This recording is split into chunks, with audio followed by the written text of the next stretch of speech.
Selamat pagi anak-anak, jumpa lagi ya. Semoga dalam keadaan sehat ya. Anak-anak, hari ini kita akan belajar mata pelajaran IPA tentang simbiosis mutualisme. Apa itu simbiosis mutualisme? Yuk kita simak bersama-sama. Semoga bermanfaat bagi kalian semua. Perhatikan gambar di bawah ini. Apakah kalian pernah melihat kupu-kupu yang sedang hinggap di bunga? Hubungan yang menguntungkan antara kupu-kupu dengan bunga merupakan salah satu simbiosis. Mari kita pelajari arti simbiosis. Pengertian simbiosis. Simbiosis adalah interaksi atau hubungan dua makhluk hidup yang berbeda dan sangat erat kaitannya.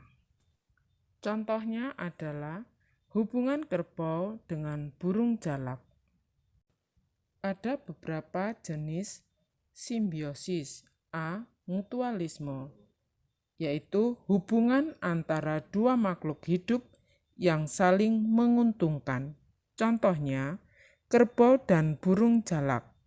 Burung jalak mendapatkan makanan dari kerbau berupa kutu yang berasal dari tubuh kerbau, sehingga kerbau tidak kegatalan pada saat kutu menyerang tubuhnya.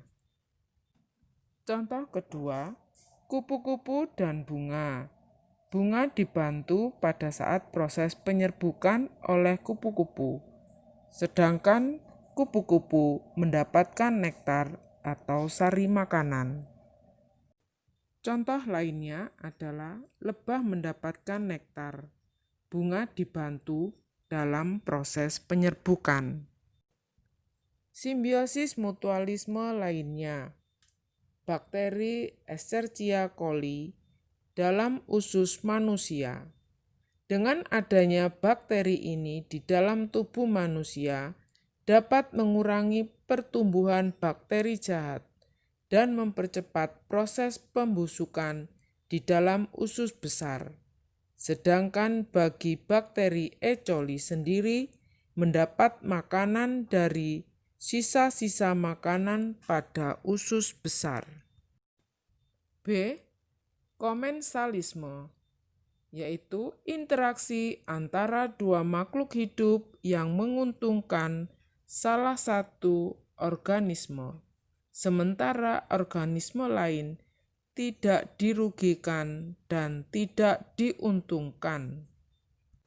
Perhatikan tanaman anggrek pada gambar tersebut. Tumbuhan anggrek mendapatkan keuntungan menumpang hidup, sedangkan pohon yang ditumpangi tidak mengalami kerugian. Contoh lainnya simbiosis komensalisme.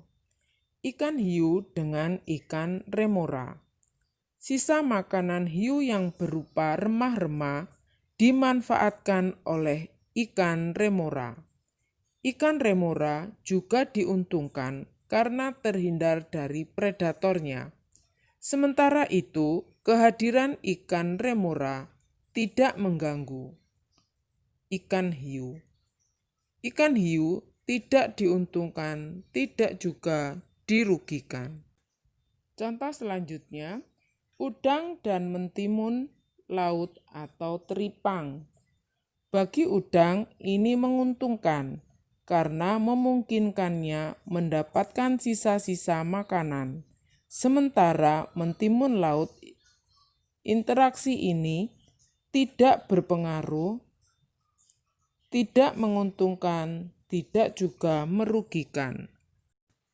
Parasitisme, yaitu interaksi atau hubungan antar dua makhluk hidup yang satu untung, sedangkan makhluk hidup yang lain dirugikan. Contohnya adalah tali putri dengan pohon inang. Tali putri akan menyerap sari makanan.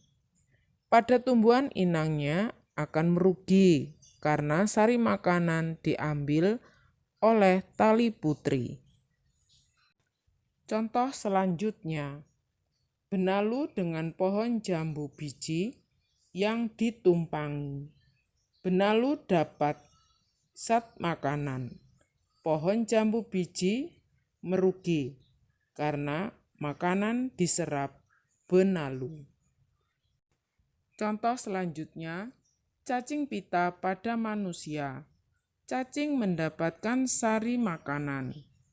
Manusia menjadi sakit perut. Sudah jelas ya anak-anak? Sekarang menurut pendapatmu, simbiosis apa yang terjadi pada nyamuk dan manusia? Silakan kalian kerjakan. Terima kasih. Tuhan memberkati.